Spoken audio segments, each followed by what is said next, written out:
यह कहानी भारत चीन युद्ध के एक और वीर सैनिक की है जिनका नाम शैतान सिंह है।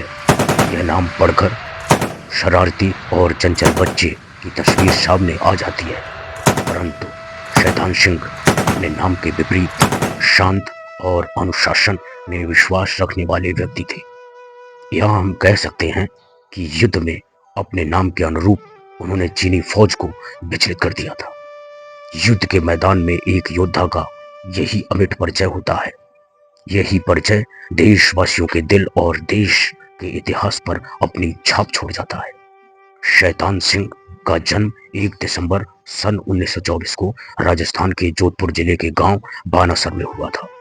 मेजर शैतान सिंह ने इस छोटे से गांव को भी अपनी बहादुरी की मिसालों से ऐतिहासिक बना दिया।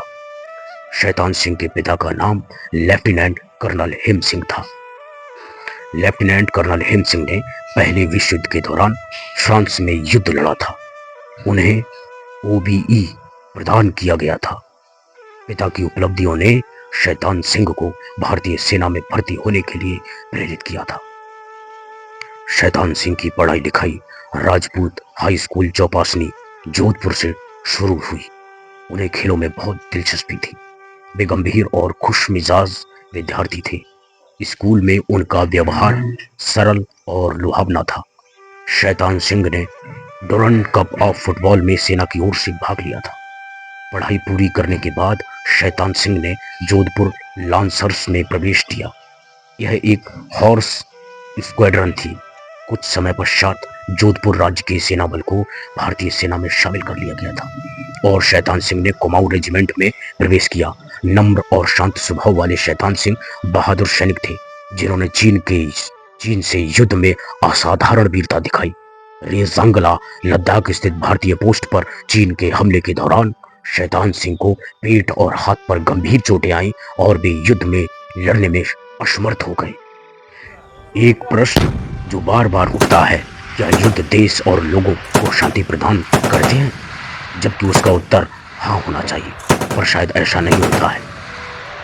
जवानों को युद्ध में आहुति, देश के लिए मर मिटने का जज्बा इतिहास और लोगों के मन में एक अमिट छाप छोड़ देता है।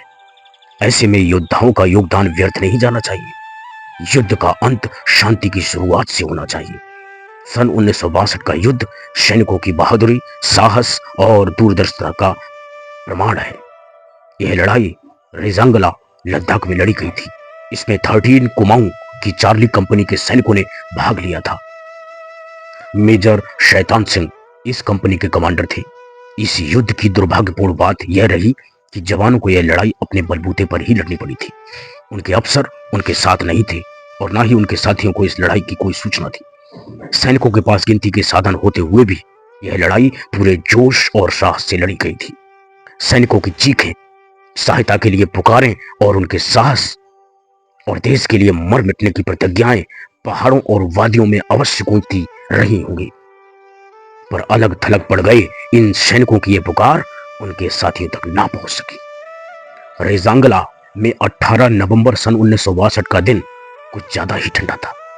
सामान्य दिनों की अपेक्षा उस दिन तापमान बहुत कम था। आक्रमण करने के लिए चीनी सैनिकों ने सुबह सुबह का समय चुना था। सवेरे 3:30 बजे चीनी सैनिकों ने भारतीय कैंप पर हल्की मशीन गनों से वार किया।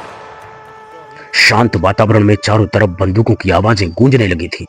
पोस्ट पर तैनात चुस्त फौजी शैतान सिंह ने पलटन 8 के अफसर से संपर्क स्थापित किया और छानबीन की। उन्हें पता चला कि चीनी सैनिकों ने संचार यंत्रों को नष्ट करने की कोशिश की थी, परंतु वे नाकाम रहे क्योंकि पलटन 8 जवाबी हमले के लिए बिल्कुल तैयार थी। मेजर शैतान सिंह सतर्क हो गए और उन्होंने अपने सैनिकों को भी चौकस रहने का आदेश दिया। उन्होंने सैनिकों को कैंप के बाहर के इलाके में अपनी गलियों पर नजर रखने का आदेश दिया और अचानक चीनी सैनिक इन्हीं गलियों से निकलकर भारतीय कैंप की ओर आते हुए दिखाई दिए। वे भारी संख्या में थे। मेजर ने फैसला किया कि वे अपने सैनिकों का मनोबल बनाए रखेंगे। उन्होंने कमान संभाली और सैनिकों को प्रेरित करते हुए याद दिलाया कि वे बहादुर अहीर हैं। उन्होंने मातृभूमि की रक्षा करने की शपथ ली है और वे उसको पूरा करने की हर कोशिश करेंगे। चीनी सैनिकों को वे कभी कामयाब नहीं होने देंगे।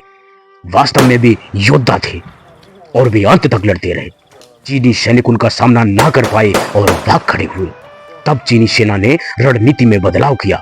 उन्होंने भारतीय चौकी पर जबरदस्त बमबारी और गोलाबारी की। भारतीय सैनिकों के बंकर नष्ट हो गए।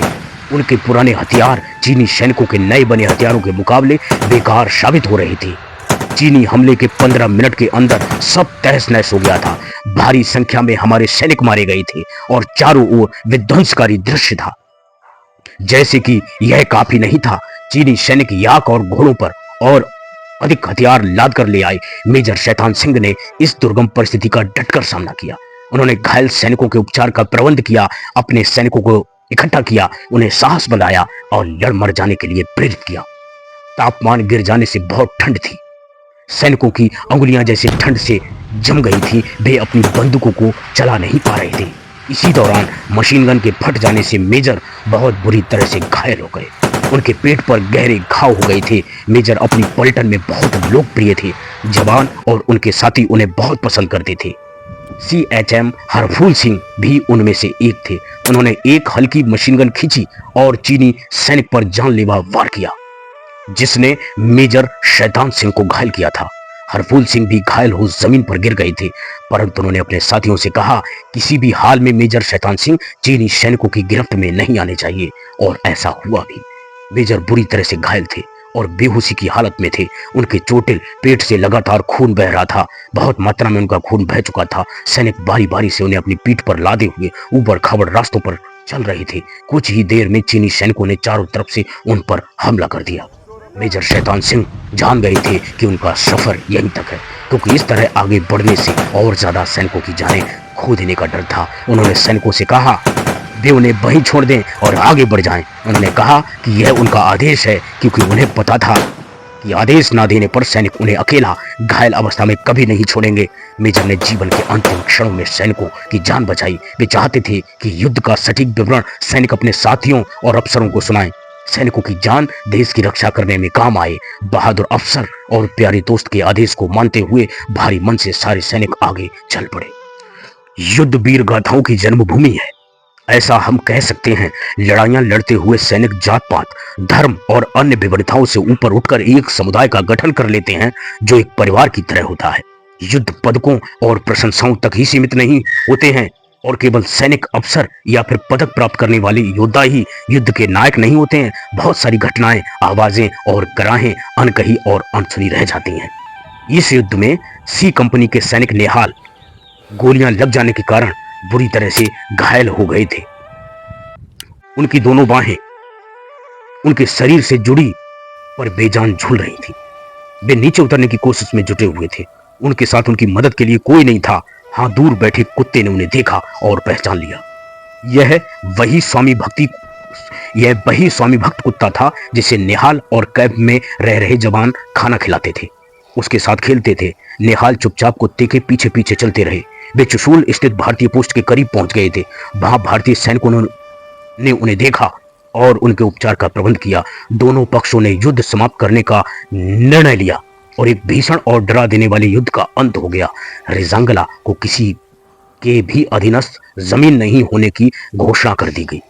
रेजांगला दोनों देशों की सीमाओं से बाहर रहेगा। दोनों में से कोई भी देश उस पर अधिकार नहीं जता सकता था। इसी बर्फ से ढकी जमीन के नीचे मेजर शैतान सिंह और उनके साथी दबे हुए थे।